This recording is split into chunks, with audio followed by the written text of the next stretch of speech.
வணக்கம். இலங்கை செய்திகளிற்காக நான் ஹரிணி. முதலில் தலைப்புச் செய்திகள். இலங்கை வரலாற்றில் சொன்னதை செய்யும் ஒரே அரசாங்கம் தேசிய மக்கள் சக்தி அரசாங்கம்தான் என்று டின்வின் செல்வா சுட்டிக்காட்டு. உள்ளூராட்சி மன்றங்களுக்கான நிதி ஒதுக்கீடு தொடர்பாக தான் தெரிவித்த கருத்துக்கள் தவறாக புரிந்து கொள்ளப்பட்டுள்ளதாக ஜனாதிபதி அறிவிப்பு. மலையக மக்களுக்கு உரிமை இல்லை என கூறும் உரிமை எவருக்கும் கிடையாது என ஜனாதிபதி அனுரகுமார சுட்டிக்காட்டு. இனி விரிவான செய்திகள். இலங்கை வரலாற்றில் சொன்னதை செய்யும் ஒரே அரசாங்கம் தேசிய மக்கள் சக்தி அரசாங்கம் தான் என்று ஒரே அரசாங்கம் தேசிய மக்கள் சக்தி விடுதலை முன்னணியின் பொதுச் செயலாளர் டின்வின் செல்வா தெரிவித்துள்ளார். உள்ளூராட்சி மன்ற தேர்தல் தொடர்பான பொதுக்கூட்டத்தில் உரையாற்றும் போதே அவர் இதனை கூறியுள்ளார். அதுடன் வேறு எந்த அரசாங்கமும் இவ்வாறு செயற்பட்டது இல்லை என்றும் அவர் குறிப்பிட்டுள்ளார். தேசிய மக்கள் சக்தி கட்சி ஆட்சியை பிடித்தபோது பொருளாதாரம் பூஜ்ஜியமாக சரிந்து மக்கள் எரிபொருளுக்காக வரிசையில் காத்திருந்ததாகவும் அவர் சுட்டிக்காட்டியுள்ளார். இதேவேளை கடன்களை அடைக்க முடியாத, 3 வேளை கூட சாப்பிட முடியாத ஒரு நாட்டை தனது அரசாங்கம் கைப்பற்றியிருந்ததாகவும் கூறியுள்ளார். மேலும் தனது அரசாங்கம் ஆட்சிக்கு வந்த பிறகு பொருளாதாரம் நிலைப்படுத்தப்பட்டதாகவும் அன்றிலிருந்து மக்களுக்கு அளித்த வாக்குறுதிகளை நிறைவேற்றி வருவதாகவும் அவர் கூறினார். உயிர்த்த ஞாயிறு தாக்குதல்களின் உண்மையான குற்றவாளிகள் மற்றும் சந்தேக நபர்கள் யார் என்பதை பொதுமக்கள் மிக குறுகிய காலத்தில் அறிந்து கொள்ள முடியும் என வர்த்தக அமைச்சர் வசந்த சமரசிங்க தெரிவித்துள்ளார். அத்துடன் உயிர்த்த ஞாயிறு தாக்குதலின் தொடர்பான விசாரணைகள் தற்போது சுயாதீனமாக நடத்தப்பட்டு வருவதாக கூறியுள்ளார். அதன்படி நீதிமன்றங்கள் உள்ளிட்ட சட்டத்துறைகள் மற்றும் நிறுவனங்களால் எதிர்காலத்தில் பொருத்தமான நடவடிக்கைகள் எடுக்கப்படும் என்றும் அவர் வலியுறுத்தியுள்ளார். இதேவேளை உயிர்த்த ஞாயிறு தாக்குதல்களில் தொடர்புடைய குற்றவாளிகள் முறையாக தண்டிக்கப்படுவதை உறுதி செய்ய தற்போதைய அரசாங்கம் நடவடிக்கை எடுக்கும் என்றும் அமைச்சர் மேலும் தெரிவித்துள்ளார். வளமான நாட்டையும் அழகான வாழ்க்கையையும் உருவாக்கும் என வாக்குறுதி அளித்து ஆட்சிக்கு வந்த தேசிய மக்கள் சக்தி அந்த வாக்குறுதிகளை இன்னும் நிறைவேற்றவில்லை என எதிர்க்கட்சி தலைவர் சஜித் பிரேமதாச தெரிவித்துள்ளார். இன்று பலர் இந்த அரசாங்கத்தை பொய்கூறும் அரசாங்கம் என்றும், ஏமாற்றும் அரசாங்கம் என்றும், கேவலமான அரசியலில் ஈடுபடும் அரசாங்கம் என்றும் கூறுகின்றனர். 24 மணி நேரமும் பொய் மற்றும் ஏமாற்று வித்தைகள் மூலம் மக்களை திசை திருப்பி இந்த அரசாங்கம் ஏமாற்றிக் கொண்டிருக்கிறது. அத்தியாவசிய பொருட்களின் விலைகள் அதிகரித்து நாட்டு மக்களின் உப்பு தேவையை கூட பூர்த்தி செய்ய முடியாத அரசாங்கமாக காணப்படுகிறது. எரிபொருள் சலுகை வழங்குவதாக கூறினாலும் இதுவரை இவர்களால் வழங்க முடியாது போயுள்ளது. மின்சார கட்டணத்தை கூட இவர்களால் முறையாக குறைக்க முடியாது போயுள்ளது. உரமானியம் வழங்கப்படவில்லை. எதிர்காலத்தில் உரங்களின் விலைகள் அதிகரிக்கும். யானை மனித மோதலினால் பாரிய சேதம் ஏற்படுவதாக செய்திகள் வெளியாகி வருகின்றன. பயிர் சேதங்களுக்கு இழப்பீடு வழங்கப்படவில்லை. இது விவசாய சமூகத்தையும் முழு நாட்டையும் ஏமாற்றும் நடவடிக்கையாகும். இந்த பிரச்சினைகள் எதற்கும் அரசாங்கத்திடம் பதில் இல்லை எனவும் சஜித் பிரேமதாஸ் தெரிவித்துள்ளார். கருநாயக்க விமான நிலையத்தில் குஷ்ரக போதைப்பொருளுடன் 3 பெண்கள் போதைப்பொருள் தடுப்பு பிரிவினரால் கைது செய்யப்பட்டுள்ளனர். கருநாயக்க விமான நிலையத்தில் மேற்கொள்ளப்பட்ட விசேட சோதனையின் போது அப்பெண்கள் கைது செய்யப்பட்டுள்ளனர். குறித்த பெண்கள் பாங்காக்கில் இருந்து நேற்றிரவு நாட்டிற்கு வந்ததாக தெரிவிக்கப்படுகின்றது. கைது செய்யப்பட்ட 3 பெண்களிடமும் தலா 1 கிலோகிராம் 104 கிராம் போதைப் பொருளும், கிலோ 856 கிராம் போதைப் பொருளும், 2 கிலோ 288 கிராம் போதைப் பொருளும் மீட்கப்பட்டுள்ளதாக போதைப் பொருள் தடுப்பு பிரிவினர் தெரிவித்துள்ளனர்.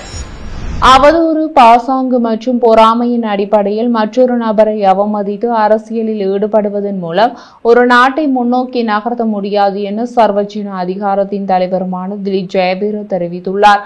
உலகெங்கிலும் உள்ள வளர்ந்த நாடுகள் பயன்படுத்தும் தொழில் முனைவோர் கருத்துக்களை பின்பற்றினால் நாட்டை அபிவிருத்தி செய்ய முடியும் என்றார். நாம் ஒரு நாடாகவும் ஒரு தேசமாகவும் குரல் கொடுக்க வேண்டும். நாம் ஒன்றாக இருக்கிறோம் என்று சொல்ல வேண்டும். நமக்கு எந்த மதங்கள், இனங்கள் அல்லது இனங்கள் இருந்தாலும் நாம் ஒன்றாக இருக்கிறோம்.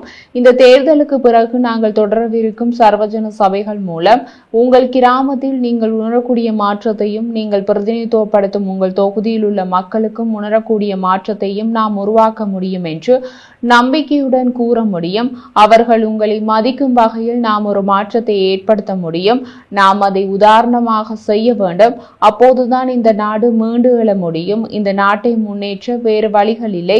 பாசாங்குத்தனத்தின் மூலமும் பொறாமையின் அடிப்படையில் மற்றவர்கள் அவதூறு செய்வதன் மூலமும் அரசியல் செய்வதன் மூலம் ஒரு நாடு முன்னேறாது. ஒரு நாடு முன்னேற வேண்டும் என்றால் உலகெங்கிலும் உள்ள வளர்ந்த நாடுகள் பயன்படுத்திய தொழில் முனைவோர் மனநிலையுடன் செயல்படுவதே எமது எண்ணக்கரு என்பதையும் கவனத்தில் கொள்ள வேண்டும் என்றார். உள்ளூராட்சி மன்றங்களுக்கான நிதி ஒதுக்கீடு தொடர்பாக தான் சமீபத்தில் தெரிவித்த கருத்துக்கள் எதிர்க்கட்சிகளால் தவறாக புரிந்து கொள்ளப்பட்டுள்ளதாக ஜனாதிபதி அனுரகுமார தெரிவித்துள்ளார். இது தொடர்பில் மேலும் தெரிய வருவதாவது, தேசிய மக்கள் சக்தியால் வெற்றி பெறாத உள்ளூராட்சி மன்றங்களுக்கு நிதி ஒதுக்கப்படாது என்று தான் கூறியதாக கூறப்படும் குற்றச்சாட்டுக்களை ஒரு அரசியல் பேரணியில் பேசிய ஜனாதிபதி உரையாற்றினார். தனது நிலைப்பாட்டை தெளிவுபடுத்திய ஜனாதிபதி மத்திய அரசால் கவனமாக சேகரிக்கப்படும் நிதி ஊழல் நிறைந்த உள்ளாட்சி மன்றங்களுக்கு ஒதுக்கப்படாது என்று மட்டுமே கூறியதாக கூறினார். என்பிபி கட்டுப்பாட்டில் உள்ள கவுன்சில்கள் மட்டுமே அவற்றை பெறும் என்பதல்ல. உள்நாட்டு வருவாய்த்துறையுடனான தினசரி சந்திப்புகள் மற்றும் சுங்கத்துறையை நெருக்கமாக கண்காணித்தல் மூலம் தற்போது திரைசேரியிடம் உள்ள பணத்தை நாங்கள் சேகரித்துள்ளோம். கவனமாக சேகரிக்கப்பட்ட அந்த பணத்தை ஊழல் நிறைந்த உள்ளூராட்சி மன்றங்களுக்கு ஒப்படைக்க முடியாது. நுவரெலிய நகராட்சி மன்றத்திற்குள் ஒரு குழு ஊழல் நிறைந்ததாக இருந்தால் அந்த நிதியை நாம் ஏன் அவர்களிடம் ஒப்படைக்க வேண்டும் என்று அவர் கேட்டார். மத்திய அரசு பொது நிதியை துஷ்பிரயோகம் செய்வதை தவிர்ப்பது போல உள்ளாட்சி மன்றங்களும் பொறுப்புடன் செயல்பட வேண்டும் என்று ஜனாதிபதி வலியுறுத்தினார். மத்திய அரசு திருடாமல் உள்ளூராட்சி மன்றங்கள் தொடர்ந்து திருடும் போது என்ன நடக்கும்? மத்திய அரசு வீண்விரயத்தை தவிர்க்கும் வேளையில் பிரதேச சபைகள் பணத்தை வீணாக்குகின்றன. மத்திய அரசு தனது கடமைகளை செய்கிறது, ஆனால் உள்ளூராட்சி மன்றங்கள் மக்களை காட்டிக் கொடுக்கின்றன. மக்களின் பணத்தை நாம் ஏன் தெரிந்தே இதுபோன்ற நிறுவனங்களுக்கு ஒப்படைக்க வேண்டும் என்று அவர் கேள்வி எழுப்பினார். மத்திய அரசால் கவனமாக சேகரிக்கப்படும் நிதி மக்களின் பணம் பிரதேச சபைகளுக்கோ அல்லது நகர சபைகளுக்கோ தவறாக பயன்படுத்தப்படுவதற்காக ஒப்படைக்கப்படாது என்பதை தனது அறிக்கை தெளிவாக கூறுவதாக ஜனாதிபதி மீண்டும் வலியுறுத்தினார். மலையக மக்களுக்கு உரிமை இல்லை என கூறும் உரிமை எவருக்கும் கிடையாது. அரசியல் செய்யும் உரிமை மற்றும் கருத்து சுதந்திரம் என்பதை நாம் மதிக்கிறோம். இனவாதம் தலை தூக்க ஒருபோதும் இடமளிக்க மாட்டோம் என்று ஜனாதிபதி தெரிவித்தார். தேசிய மக்கள் சக்தியின் பிரச்சார கூட்டம் தலவாக்கலையில் இன்று நடைபெற்றது. இக்கூட்டத்தில் பங்கேற்று உரையாற்றிய போதே மேற்கண்டவாறு தெரிவித்தார். அவர் மேலும் தெரிவிக்கையில், வடக்கு தெற்கு மலையகம் என வெவ்வேறாக கடந்த காலங்களில் மக்கள் பிரிந்த நிலைமை காணப்பட்டது. ஆனால் கடந்த தேர்தலின் போது மக்கள் இந்த நிலைமையை மாற்றி அமைத்தனர். அனைவரும் தேசிய மக்கள் சக்திக்கு பின்னால் திரண்டனர். எனவே அனைத்து மக்களையும் சமமாக நடத்தக்கூடிய அரசாங்கம் ஒன்றே தேவை. அவ்வாறானதொரு அரசாங்கமே தற்போது ஆட்சியில் உள்ளது. இந்த நாட்டில் மீண்டும் இனவாதம் தலை தூக்க இடமளிக்க மாட்டோம்.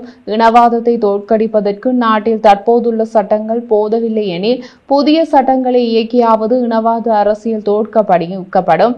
எமது நாட்டின் பொருளாதாரத்துக்கு மலைய மக்கள் பெரும் பங்களிப்பு வழங்குகின்றனர்.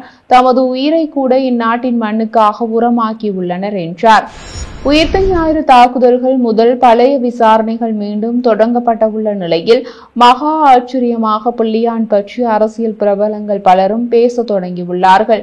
பிள்ளையான் இப்போது கைது செய்யப்பட்டு சிறையில் இருக்கிறார். முன்னாள் ஜனாதிபதி அவரை தொலைபேசியில் தொடர்பு கொள்ள முயல்கிறார். மற்றொரு முக்கிய சிங்கள அரசியல்வாதி பிள்ளையான் வழக்கறிஞராகிறார். இவை எல்லாமே பிள்ளையானிடம் ஏதோ ரகசியம் புதைந்து கிடக்கிறதோ என்ற சந்தேகத்தை ஏற்படுத்துகிறது. இப்போது முன்னாள் ஜனாதிபதி மஹிந்த ராஜபக்ஷ தலைமையிலான ஸ்ரீலங்கா பொதுஜன பெரமுன பிள்ளையான் புலிகள் அமைப்பிலிருந்து விலகி எமது இராணுவத்துடன் இணைந்து செயற்பட்டமை போரை முடிப்பதற்கு ஓரளவு பங்களிப்பாக அமைந்தது என அறிவித்துள்ளது. ஸ்ரீலங்கா பொதுஜன பெரமுன கட்சி தலைமையகத்தில் நடைபெற்ற ஊடக சந்திப்பின் போது முன்னாள் அமைச்சர் சரத் வீரசேகர மேற்கண்டவாறு குறிப்பிட்டார். இது தொடர்பில் அவர் மேலும் தெரிவிக்கையில், உதயகமன்புல கூறுவதை போன்று பிள்ளையானை தேசிய நாயகன் என எம்மால் ஏற்க முடியாது. முன்னாள் ரணில் விக்ரமசிங்க ராஜபக்ஷ அணியில் இல்லை. எனவே அவர் பிள்ளையானுடன் ஏன் கதைக்க முற்பட்டார் என அவரிடம்தான் கேட்க வேண்டும் எனவும் அவர் குறிப்பிட்டார். அதே போல பிள்ளையானுக்காக கம்மன்புல சட்டத்தரணியாக முன்னிலையாகி உள்ளமை தொடர்பில் நாம் எவ்வித தவறையும் காணவில்லை என அவர் மேலும் தெரிவித்துள்ளார்.